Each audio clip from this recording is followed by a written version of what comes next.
সকালে 3 কুল পাঠ করলে কি হয়? 3 কুল সম্পর্কে আমরা কিন্তু সকলেই জানি। সূরা ইখলাস, সূরা ফালাক, সূরা নাস, পবিত্র কোরআন কারীমের শেষের 3টি সূরা। এই 3টি সূরার ভিতরে কিন্তু অনেক ফজিলত রয়েছে। ছোট্ট ছোট্ট সূরা, কিন্তু ফজিলত অনেক বেশি। সূরা ইখলাসের ভিতরে আল্লাহর পরিচয় রয়েছে, এটা আমরা সকলেই জানি।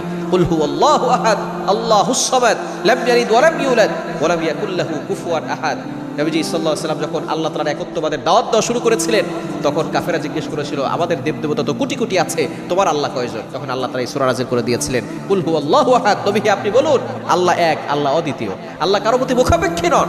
সুতরাং এই সূরা ইখলাসের ভিতরে আল্লাহর পরিচয় রয়েছে। সূরা ইখলাস পড়লে আল্লাহ পাক রব্বুল আলামিন আপনার জিম্মাদার হয়ে যাবেন, আপনাকে সকল বিপদ আপদ থেকে আল্লাহ হেফাজত করবেন।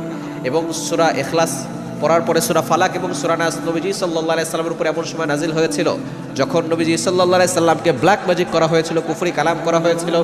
নবীজি সাল্লাল্লাহু আলাইহি সাল্লাম অসুস্থ হয়ে পড়েছিলেন। আল্লাহ পাক রব্বুল আলামিন ফেরেশতাদের মাধ্যমে